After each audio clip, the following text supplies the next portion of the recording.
Good morning and welcome to Elevenses with Lisa. I'm Lisa Louise Cooke. I'm so glad you're here. And it might not be morning where you are. It might be afternoon or evening, but it's always time for genealogy. And today we're going to talk about the National Archives. And unfortunately, it's closed right now, but there is an online website, and we're going to talk about that. Here at the live show, I was asking folks in the chat how much they've used it, and interesting to hear the experiences. I think many of you have had the same kind of experience I have, so we're going to be digging into that today. And let's just jump right into it and kind of dig into the website, see what's there for you. We're all working from home these days, so it'd be nice to get the most out of it. And I am going to just switch over here. Yeah, it looks like things are working. I love that. Have my cup of tea. My new favorite is just the green tea with lemon. I don't know. It's just perfect. And it's very gray outside here, but I hope you will find it sunny here at Elevenses. So let's talk about the U.S. National Archives website. You've probably been there. You certainly heard people talk about it. We know the National Archives is really the place to go when you've got a place to go in person. My gosh, doing your research there on site, nothing like it with the kinds of records that they have. But we have a couple of key questions we want to answer today. And I'm guessing if I have these questions, I'm guessing you guys have these questions too. So some of the things we want to just dig into at the website is what kind of records can be found here. I mean, we know the National Archives has a treasure trove, but when we're working from home, when the actual locations are closed, what can we do from the website? What can we find there? And then the question would be, how do I search the website? Have you ever done that? I saw somebody say in the chat that, well, I've gone to the site, but I don't know, it gets kind of overwhelming. I don't really understand the search engine. I'm with you on it. This was not a huge area of expertise of mine because I got to tell you, every time I went to the National Archives website, I would find myself getting a little discouraged. And it's quite a different animal from your standard genealogy website, isn't it? And you kind of get in that mode and people know how genealogists think and what they're looking for and how they ask for things. And then you get to this supposed treasure trove and it doesn't seem to resonate the same way. So we're going to talk about how to do searches and, of course, what you can find when you do those searches. And then we're going to try to improve it. Just how do you do a better search query so that you can get the best results that are available to you. And I think it's really important to be thinking about who the National Archives is and kind of what their goals are. You know, we were talking about this. I got a frog in my throat this morning. I should talk for an hour. I should go talk Bill's head off for an hour before I come on the show so I can clear this out. So when you think about the National Archives, like any record collection, we need to be thinking about who created this and what's their purpose. We talked about that in a previous episode here at Elevenses when we were kind of talking about the story behind the records and how important it is to take a moment and really familiarize yourself with who created the collection that you're looking at, what their stated purposes were, you know, because those might be quite different than why you're accessing the records. So what kind of records can we find at archives.org? Well, the National Archives, let's talk about their role. Their role is preserving and making available only the permanent federal government records. So the records that the federal government wants to have in a permanent state for all time, that's what gets sent over to the National Archives. So right there, that really corrals your sense of what would be there and what would maybe not be there. Now, some of these have genealogical value. We definitely know that. But many, many don't. So there's a ton of stuff there that you kind of really don't need to worry about. These records are arranged as the agencies who created them as they did it. So there's no master subject or name index. Okay. And it's interesting because Lacey and I were talking about this last night when we're talking about records, and we're actually talking about, remember Raiders of the Lost Ark? And the guy, I think he has the Ark of the Covenant, and it's on this big pallet at the end of the movie, and he wheels it into the big storage area, and it just becomes more and more vast, and you just see, and their whole purpose was to store it and have it be preserved in that it wasn't going to disintegrate. But it wasn't about ever putting your hands on it again or making it easily available to researchers, right, in the movie. Well, I kind of think of the National Archives that way to a certain degree. Because if you talk to some of the folks there, they know what their job is, but it's not always about super convenient availability to access it for, let's say, genealogical purposes. And that's okay, because everybody's got their own stated purpose. But it kind of helps take the pressure off to realize you're not crazy when you go to the website, that you're finding it maybe a little more difficult than you thought it would be to find what you want, because that's not really why it's stored the way it's stored. That all makes sense. So these records are arranged as the agencies created them. Now, while they have over 110 million digitized pages in the catalog, that's actually a tiny fraction of what the actual holdings are. So it's a big number. There's a lot there, but we have to kind of get our expectations in the right perspective, that there's a very good chance that the actual record that you want is only available physically on site. You're not going to see the digitized copy in the catalog. You might learn a whole lot more about that record collection, and you'll find out what's available and the way in which you would go about accessing it, but you're not actually going to get to see and work with the record right there on the website. But there are some. We want to be able to find those. So other records at the National Archives. So the catalog, what this does is it contains the descriptions for the National Archives' nationwide holdings. So what does that include?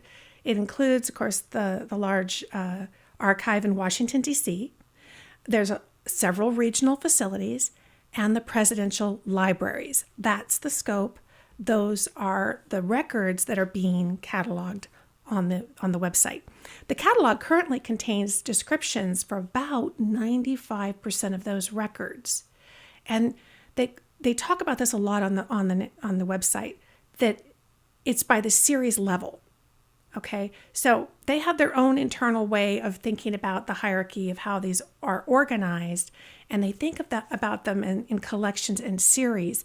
That may not be as kind of down to the nitty-gritty record itself, the page itself, the individual person themselves. We'll talk more about that we're not going to always be looking for individual people the way we would at a genealogy website.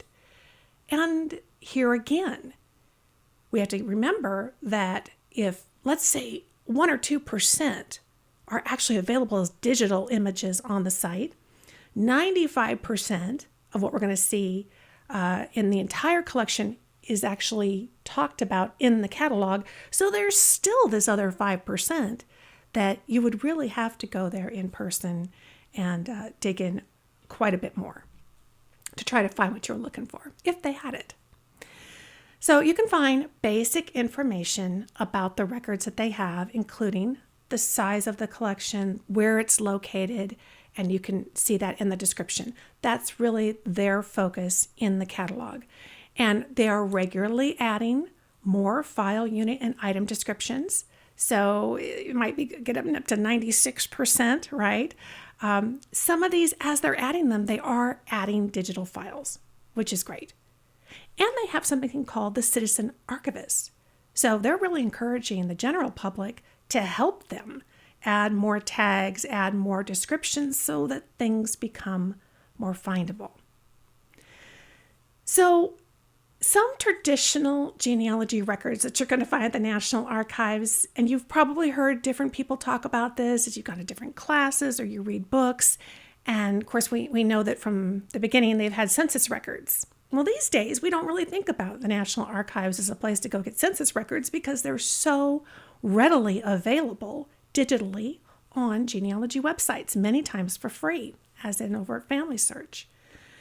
They also have passenger arrival records, and these are very interesting. But again, these days, they have been partnering a lot with many of the genealogy websites, and so we might go to the Ellis Island Foundation website or to Family Search or Ancestry to look for those way before we ever go to the National Archives.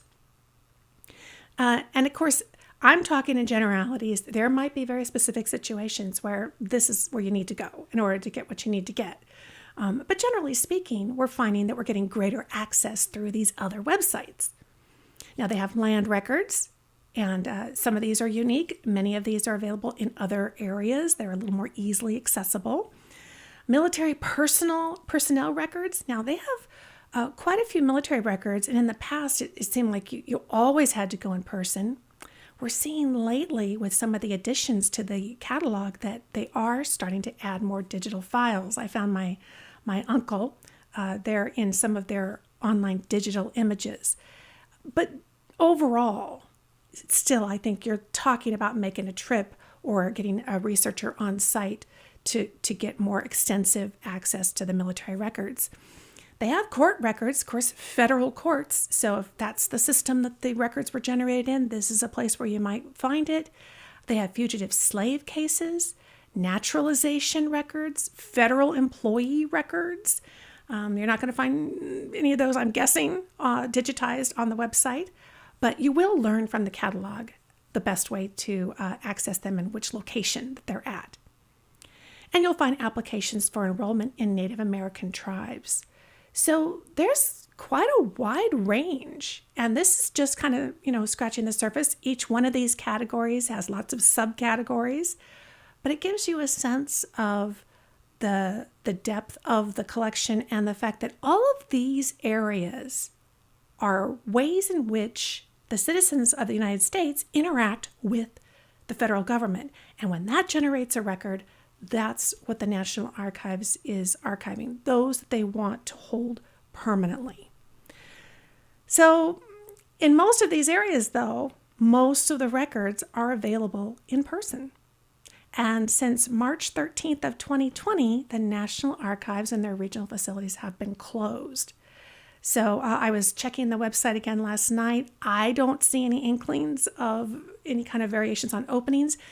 There are some instances where you could make a request, but as you can imagine, I don't know to what degree that they are staffed, and there are definitely fees involved if you really are desperate and want to get your hands on a record or have them pull one. So generally speaking, this is kind of off the table right now for us. So that makes the website all the more important, and we can certainly dig in and try to find as much as we can. So we talked about a lot of the areas of what they do hold, but what don't they have?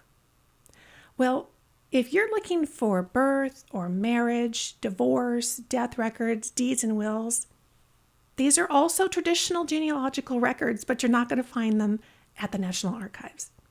And that just kind of helps. It just helps to understand what not to expect, what not even to look for, because these aren't federally generated, right? That's the key. This is not, when somebody is born, it's not registered at the federal government level. This is a local issue. So you'd want to check with the state, the county, the local jurisdiction for these kinds of records. So as much as we keep this in mind, that's going to help us to set our expectations correctly. So how do I search for what is available online in the catalog? Well, we're going to go to archives.gov to do this, and let's just dig in. I mean, I'm going to get over my timidity about this, and hopefully you will too. I learned an awful lot researching for this show today, and it's really been helpful, and I'm kind of excited about some of the stuff I could find, and I realize now, I'm going to have to wait till I can go in person to get these other things that I kind of had in the back of my mind. So before we begin our search, just like with any genealogical project, We were talking about getting ready for genealogy research success last week, and we talked about the importance of the research question and knowing what your goals are. It makes you be focused in what you're doing. So we're going to just take a moment and write down what's your question. Now, there's two ways you can approach the catalog as with any website. We can browse or we can do a specific research question. If you're going to browse, I still think it's really helpful. Just think about what topic you want to look for. You're not going to feel happy and satisfied if you go to the National Archives website and think, oh, well, I'll just dig around. And I mean, I've done that. I can't tell you how many times I've done that. It's fruitless. It's not very helpful. Sometimes you'll run into stuff. Sometimes you won't. But if we now kind of keep in mind, okay, from a federal interaction perspective, what topic would I be interested in? And pick a topic, I think your browsing will be a lot more satisfying. So take a moment to do that. And think about possible ways that your ancestor might have interacted with the federal government that you hadn't considered before. This could be a really fun little project for the next coming weeks to look back over some of maybe some of your direct ancestor lines and say, now, great-great-grandfather, okay, this is what he did for a business. This is where he lived. This is what was going on with him. In these categories that we had in our previous screen, I'll have all those in the show notes for this episode for you. Would he have, did he immigrate? Did he naturalize? Would he have been in the courts, in the federal system? What of those areas would he have touched? And that would be something really interesting then to go and do some browsing or some looking over at the website. So here's an example of this. Okay, if you're kind of struggling with an idea of what you would tackle first.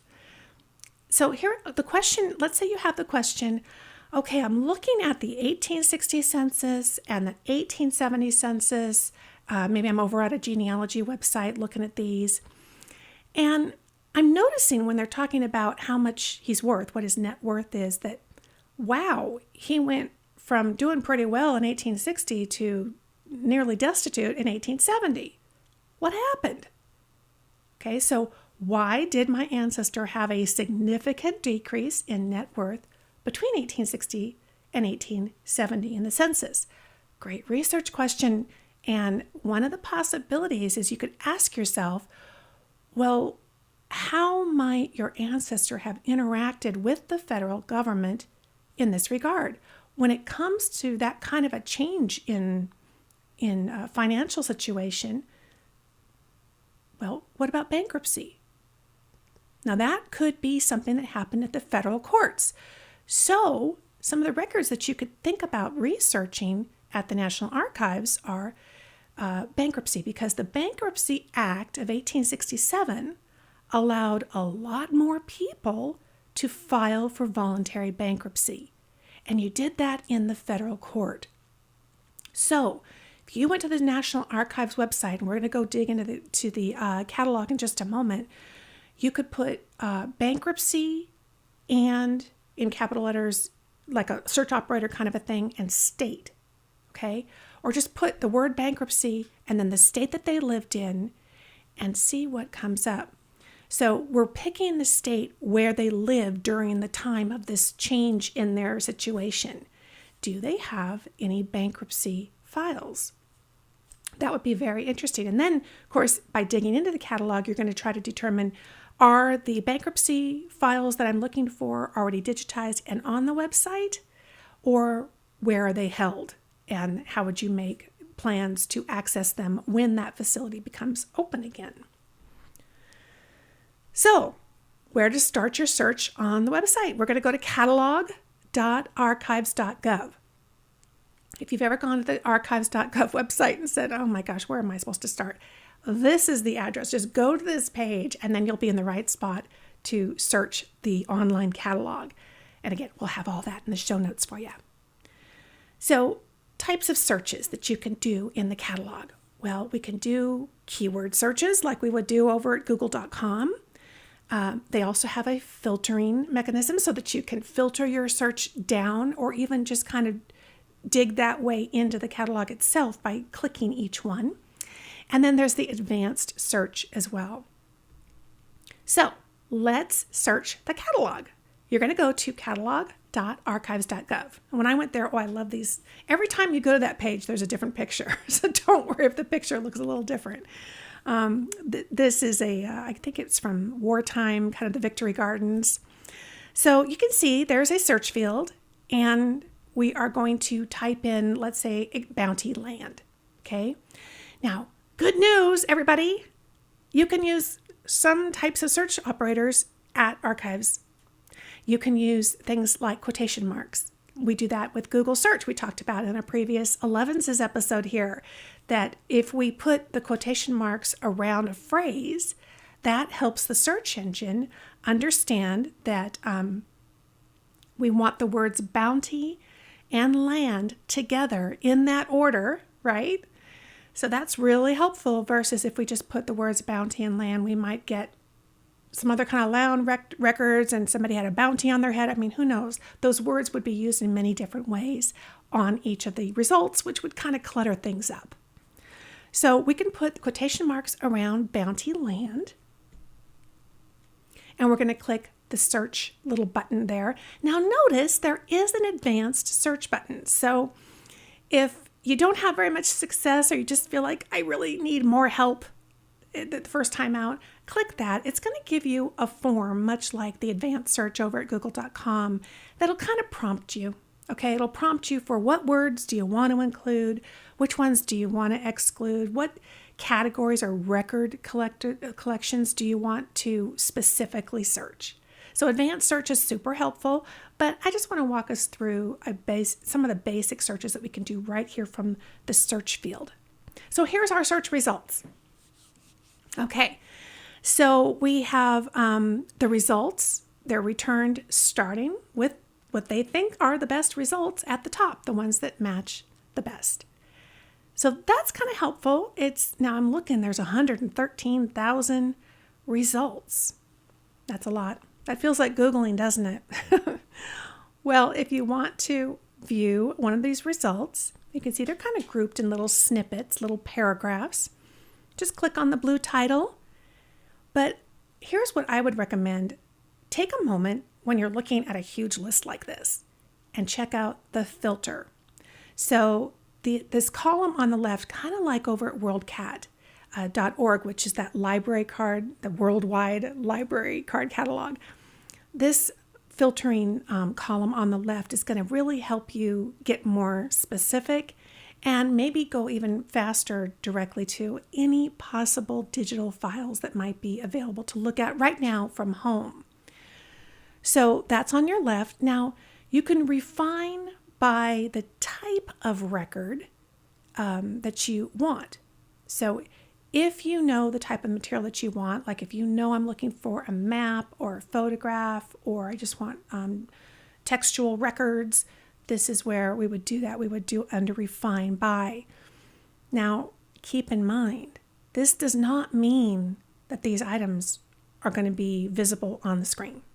It doesn't mean that that material is online. So even though we're selecting photos, and I've done this before, I've come in here and I know how it is in other genealogy websites. If I click photos, I'm going to see photos.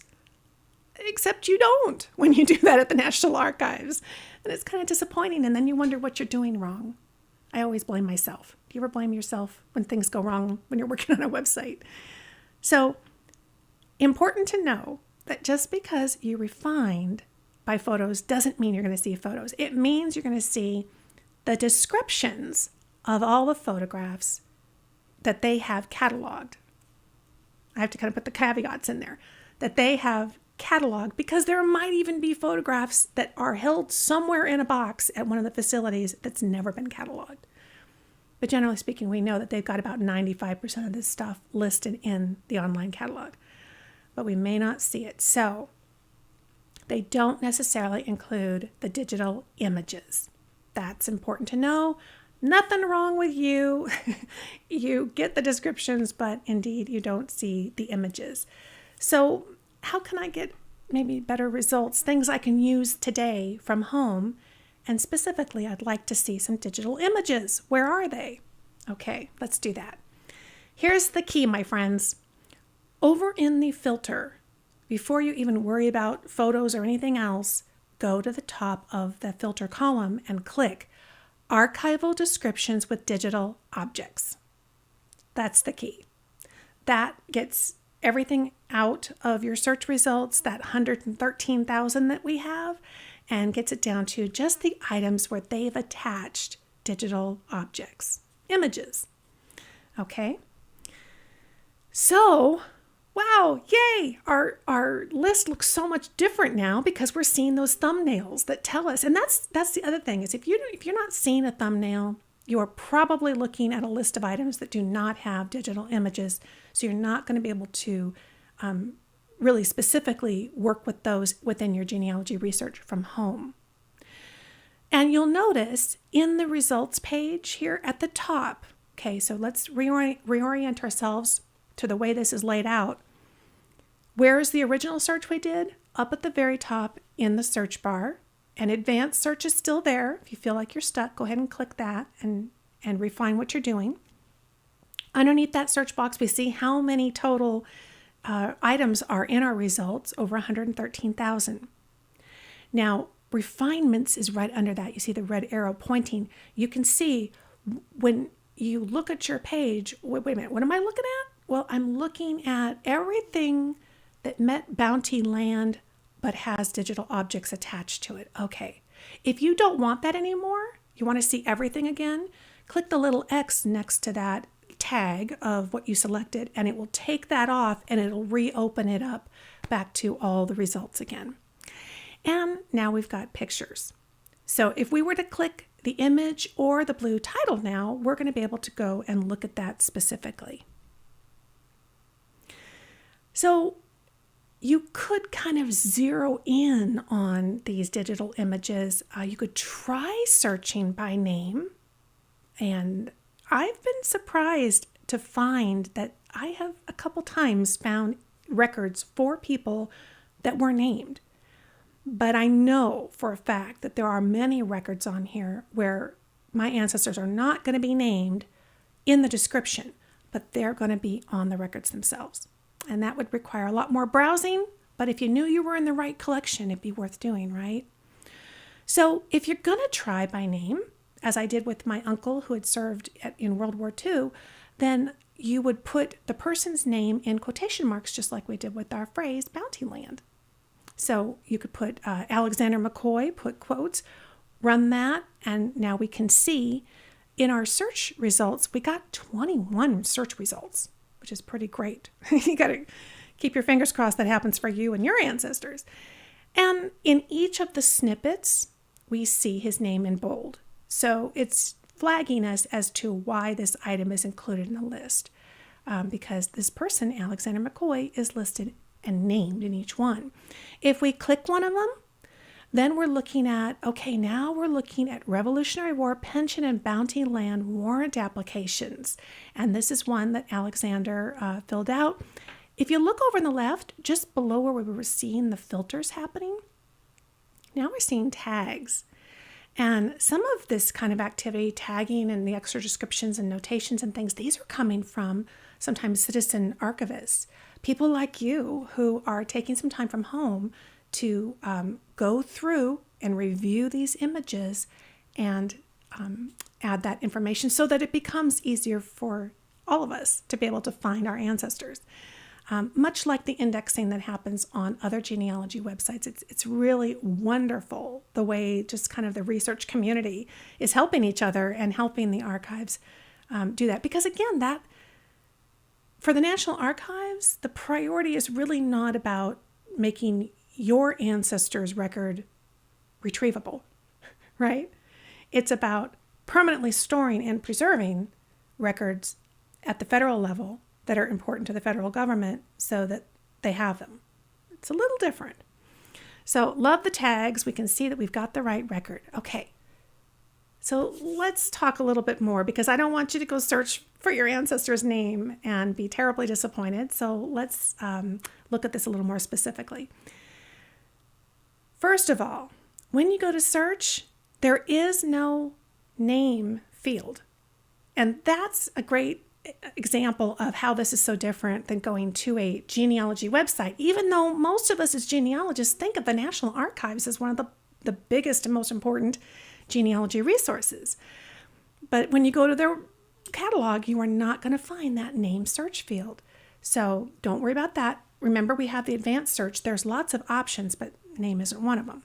So there's a couple of different strategies that you can use, and these are things that they often recommend at the National Archives. You could do something like search on the person's full name in first name, last name order. So search on the person's full name. We had, John Doe, but in last name first, okay?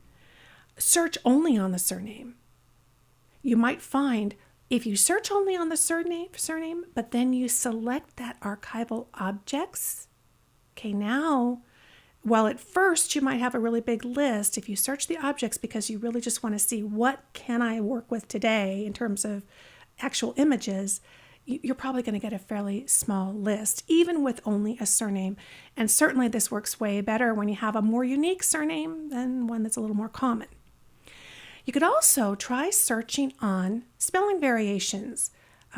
For example, when I search for Burkett records for my Burkett line, there's a lot of variations. So there's Burkett with 2 T's, with 1 T, with an E on the end. And certainly throughout the decades and centuries, those could change. So we can do that, and we can use the OR operator. So let's put OR between those different variations. We can still get them all in the same search query. We can also search on variant spellings of the name. So when you think about your ancestor coming here to America and then maybe their first name or their last name gets kind of Americanized, how about Joseph Maggio versus Giuseppe Maggio?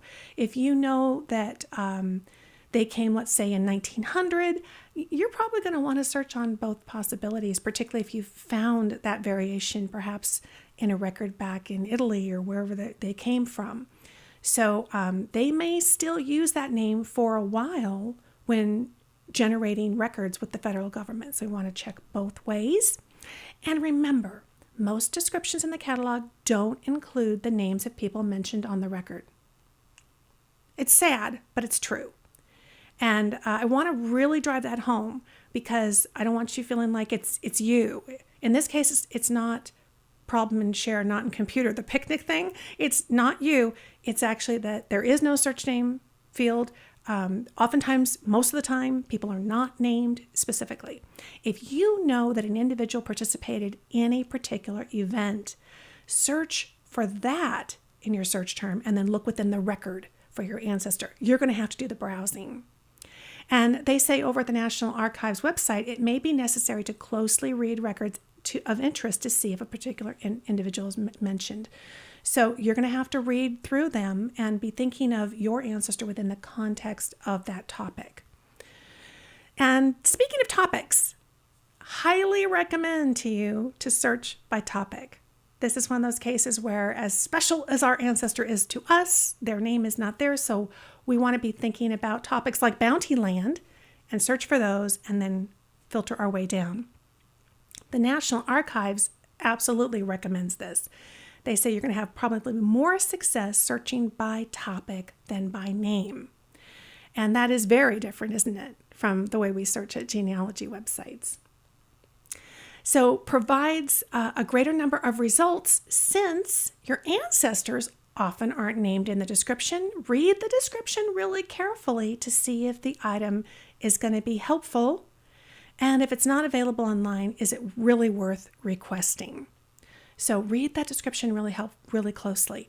So for example, a topic would be that list we talked about initially. One would be land records. So you might try searching for particular phrases that are kind of keywords or key phrases under that topic. For example, bounty land, homestead, land entry. And sometimes just generally browsing that area, that topic, and kind of seeing what the terminology is that's being used, that will help give you clues on how to do that. For those of you who are premium members, of course, everybody has access to the show notes when we get those published this weekend. Premium members are going to have the downloadable handout step by step for what we're covering here today. And I'm going to have a special little bonus handout for you guys. This is a downloadable topic suggestion list. I found this so helpful. As I was researching this, I found many different things that they were saying, oh, this will work well, that will work well. We've got that all pulled together in one list so that when you've picked a topic, I'll have some phrases that you can start using right away that you know are going to be found in the catalog. So look for that in the resources section of the show notes page, which is typically down at the bottom, just above where the comments are, at genealogygems.com/Elevenses. And you can find all the show notes for all of our episodes at genealogygems.com. And in the main menu, click Elevenses with Lisa. Okay, then you just pick whichever episodes you want to find. So that's going to help you a lot because you want to make sure you're searching for the right thing. Now, you might want to download a file. You find a digital record like this. Notice that there's a lot of different pages within this particular record. So we can use this little arrow button to scroll to the right, scroll to the left. We can click to select individual pages within this one record. Notice there's this tag. What these blue tags are is it says user contributions. These are those citizen archivists. They've added more information to help you better understand what this record's going to have for you and what it's about. And that made it more searchable. Hopefully you'll be able to retrieve it easier because they've done that work. And we have the right and left arrows. If you get zoomed in like this, look for the little button. It's next to the download button. That'll make it back to full page so you can see the whole page. Here's your download button, okay? That will download the record you're looking at. But if you would like the entire series of pages within this record, come down here under Documents, look and see if they have a compiled PDF for you. Many times I ran into this, and it's really helpful because rather than searching and downloading page by page, you could just get that whole thing down as a PDF. And of course, once you have the PDF, if there are certain pages you don't want, you can always delete those pages. But now you've got it in a form that you can keep on your computer. So download by individual page within the record, or you can also print it out. Once you've got it as a PDF, you can download the entire collection of pages within that record as a PDF. Super handy. Not all of them have it. I did see a couple of records as I was browsing where there were multiple pages, but they did not have the compiled PDF available. So don't worry. If you don't see that, it just hasn't been created for that particular record. You're going to just need to download. And you can also download but print as PDF yourself, page by page, to your computer. This is kind of fun. We're going to look for records from specific government agencies. So I've told you so many times on this show, I'm a very visual person. It helps me to kind of get a big picture of what is available, what's there, how much is there. They have that at the Record Group Explorer. It's a really unique way to visualize and kind of explore the available digitized records at the National Archives website. So I've got the URL here at the bottom. That will be in the show notes for you as well, so that you can go directly to this page. All these links, I think you're going to really want the show notes for this episode because it's a big website. And you can just start digging around. And again, it's not laid out the way we think about it for genealogy. So these very specific URLs are going to be super helpful for you. You could bookmark them on your browser. Or if you are a premium member and you have the PDF, just go and click there because it saves you so much time from wandering aimlessly around their website. So this Record Group Explorer tool that they have, this allows you to browse their holdings by record group. And they just live by record groups. That's what it's all about at the National Archives. And you know that if you fortunate enough and they open up the doors and you get to go back and research in person, you're going to be needing to know what the record group number is for the records that you're looking at or looking for. So you can use this Record Group Explorer to get a sense of the scale and the way in which the records are organized. And you can use it to explore what's available online via the catalog. So once you kind of get the visual, you can click through and access the records. And it provides an overview of the digital scans. So remember those archival objects we filtered down to? When there's a scan attached to a description of the record, it's going to provide an overview of that. So whether it's a textual record, whether it's a photograph, maps, charts, electronic records, they have audio, they have video, and these are digital files at the National Archives. So here's this Record Group Explorer. Okay, so when you get here, it says here, as of December 2020, there's 122 million scans online, representing about just over 1%. Isn't that amazing? Okay, so up here, here's the color coding. This is your little key to what you're looking at. The volume, overall, what do they have? That's the light blue. And then the dark blue bars that we're seeing are textual records, records with text on them, images, records online with no text. Maybe that's a movie, a video. You can also come here and click this toggle to see whether it's the total amount of records that are available scanned or whether it's the percentage, whatever works for you. So see, you get a sense. They have a lot of district court records of the U.S., a lot of civil service commissions. So the size of the box gives you a sense of proportionately how does that collection size up compared to all the other ones they have. So here's their record group 146. So if you click through on any of these boxes, you're going to be able to see, not too many scans online, are there? Okay, but it gives you a sense of a little bit more information about that record. Now, I know somebody was asking about one time railroad records. I know I have searched for railroad records. There are no retirement records. I had to contact the National Archives directly to get those. So you see kind of an empty box. Here's one, the group 313, 0 scans online. Okay, so if you really want to quickly determine in this area, in this topic, do they have anything? Well, look here, Immigration Naturalization Service, yes. There's actually a large portion, about 23% of record group 85 have been digitized and are available online. So this is huge, and it will again break it down. This is just a nice way to become more familiar with this particular collection and see what they have. And they're saying, well, they've got some photographs, they've got electronic records, video and audio. So these are things that are not text pages, but they're things that you can watch and listen. So click through on the box, and this will help again save you a lot of wasted time looking for something that really isn't online. Now, the Confederate records, a large portion, 60% of those are digitized, and many of these down here do have some.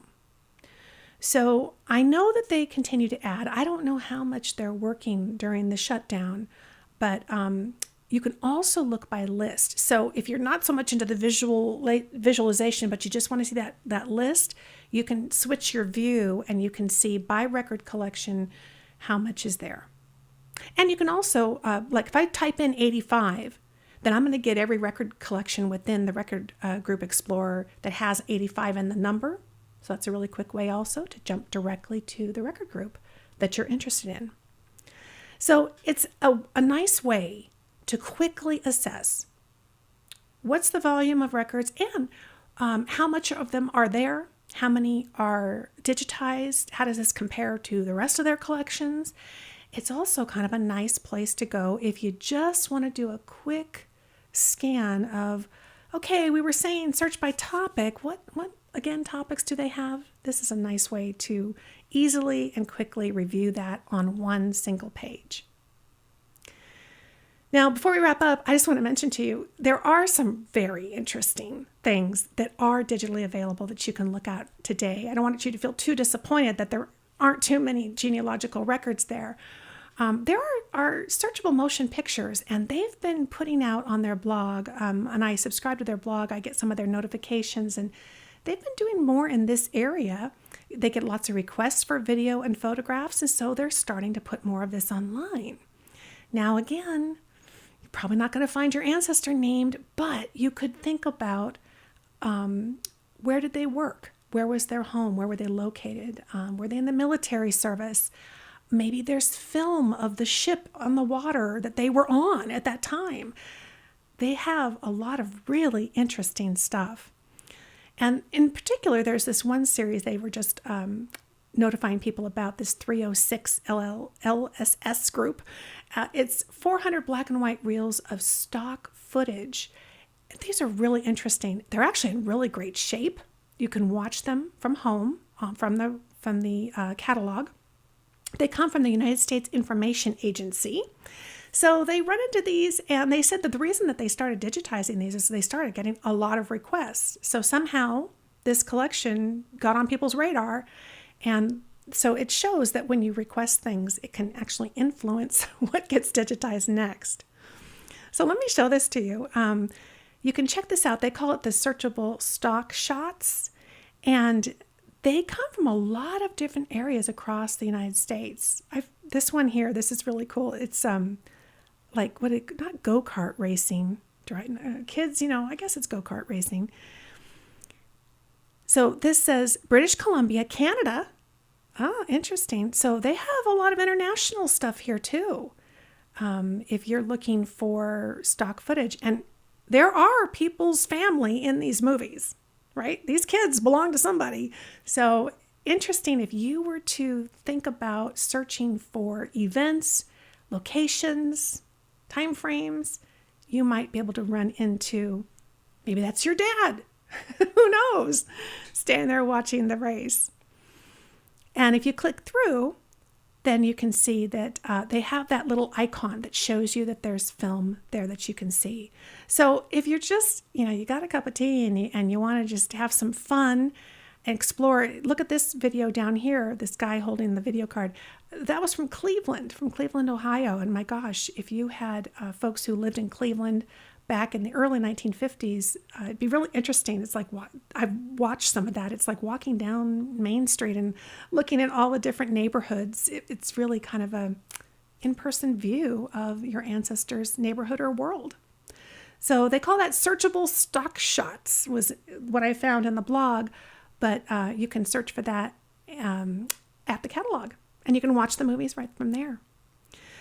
So that's just a quick tour. My gosh, we can't cover everything in our hour together, but you kind of got a starting place. I hope that you feel more confident about understanding what's there, what's not, how to access it, and how to get your hands on the stuff that is digitized as quickly as possible. So let me head back here and see how you guys are all doing. Awesome. You guys are soapbox derby racing, Kathy. Yes, absolutely. That's what you call it. How fun. Oh my gosh, there are so many different videos over there. Really interesting. So check it out. I hope that, here's a question. Can you use an asterisk and a question mark as search operators? Demystifying the site. Steve, that's how I felt actually after researching it. You've made it much more understandable. Yes, Dear Haven, yes. Soapbox derby, you're right. So, okay, can you use an asterisk and a question mark? That's a really good question. I didn't actually test it. I ran out of time, but why not? Take some of those search operators you use at other websites and try them. It should be pretty obvious whether it works or not. I'm going to put that on my list. I'm going to go see if I can find any kind of comprehensive list of what operators they support. And if I find that, I will put that in the show notes for you, okay? So I'll be publishing the show notes this weekend. And, Gwen's got some folks from Cleveland. You got to go check out the videos over there. Great time. I'm so glad that you feel the same way I do about this. I know how many times I've gone to that website and just been like scratching my head. Is it me or is it this site? So I hope you have some fun with it this weekend. Followed along and bookmarked. Oh, perfect. She's ready to go. Hey, one of the things I wanted to ask you guys too is, we've been meeting here at Elevenses with Lisa. And of course, this is video, but I was first and foremost a podcaster. When I first started in genealogy professionally, it was back in 2007. And of course, it was an audio podcast. Now, back then, I spent most of my time trying to explain to people what in the world a podcast was. But all of a sudden, 10 years later, they became an overnight sensation. And now people listen to audio podcasts. It's not you. Put in the chat, have you ever listened to the Genealogy Gems podcast? I'm interested to know, just curious. I know we all have our things. Some of us like to read. Some of us like to watch. Some of us like to listen. I wanted to just share with you when I was thinking about these old stock videos and how, who knew that the National Archives had a collection like that may very well have one of your ancestors literally just walking down the street or riding in a soapbox derby. And that brought to mind one of my favorite podcast episodes that I did a year or two ago. And it was about a gentleman who had discovered at his parents' home when his parents passed, went into a closet and he found this stash of old home movies. And I mean, it wasn't just the 8mm. His father-in-law, or I think it was his father-in-law, and his father had been very into filming. And they had films going all the way back, old home movies to the 20s and 30s. In fact, I'd love to share with you just a little snippet, a little promo for this episode, because I think you'd enjoy it.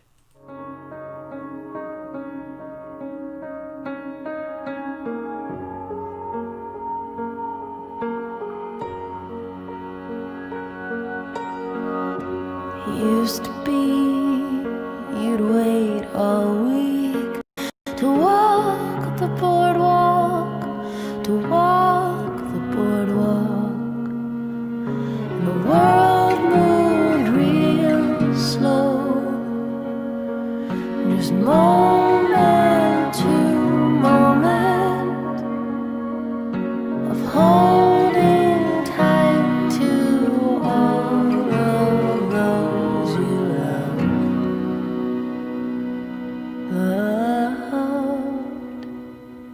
This world isn't made for me anymore, but I don't need much more. In that episode, Dr. David Haas had come on with me and he had talked about how he had found these videos and started getting them digitized. And what he discovered and what he realized was that he was holding in his hand and on his screen the family history of so many other people. His father and his father-in-law did a lot of filming in their area in New York and on their travels.